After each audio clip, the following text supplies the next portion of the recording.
Okay, here we are in the kitchen. I've already gotten started on the herb butter. I am making some New York strips tonight. They've been marinating with Montreal steak seasoning, so the garlics and the onion pieces are already rehydrated.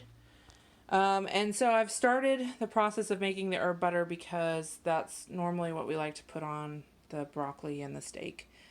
And we haven't had it in a while, so I've got 1 pound of unsalted butter in the KitchenAid mixer. I have shaken my garlic in these 2 stainless steel bowls so that they are ready to go. And the cloves are in this food processor, along with the herbs that I sent you a picture of.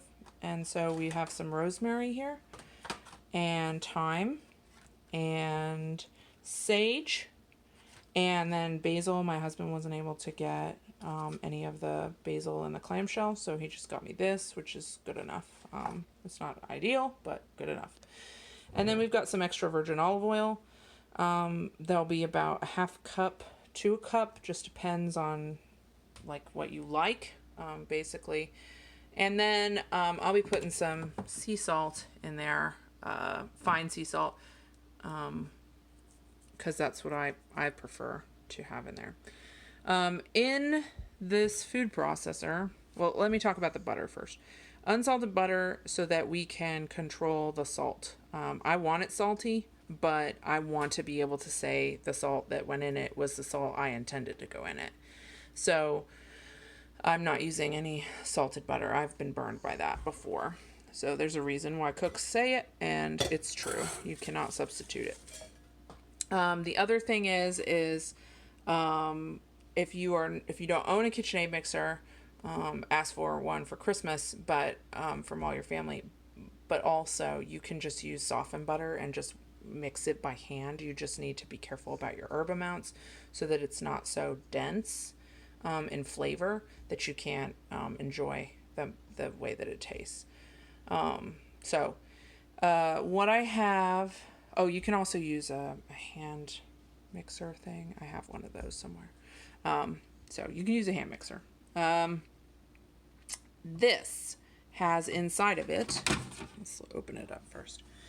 It has a full clamshell, the little clamshells of dill, because I love dill. It's got 1 head of garlic, and if you all could smell this, can you smell that? Smell-o-vision. It's got 2/3 of a sprig of rosemary. That was a pretty long sprig. Let's see if I can show you here.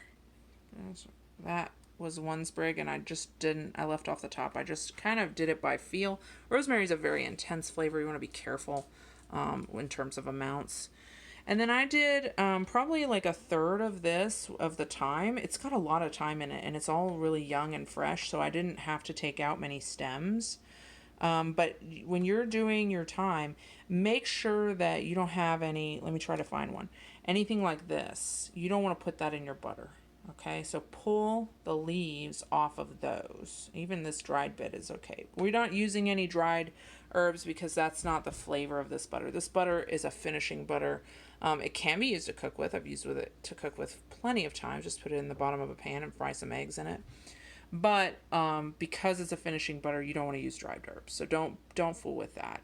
If you're making a cooking butter or flavored cooking butter, I recommend still using fresh herbs. But you cannot replace fresh rosemary with dried rosemary.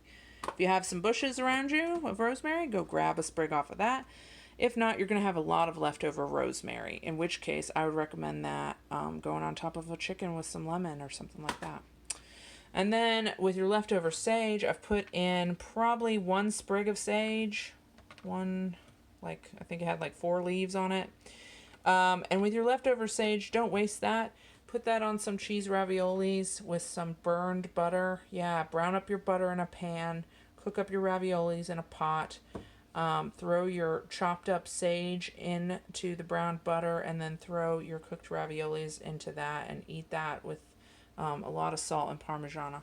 And you will be happy in your life. So I'm going to show you, that's a lot quickly. You can, of course, rewind, which I don't have the option of. But I was going to show you the difference between on and pulse my Cuisinart, if you're gonna buy one thing for your kitchen, buy this thing. I can't decide between these two, but like these two.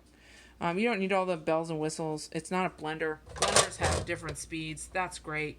This doesn't need it. You control chop or not, right? So we are, I clicked it in, and then the thing that I'm doing is I'm pulsing.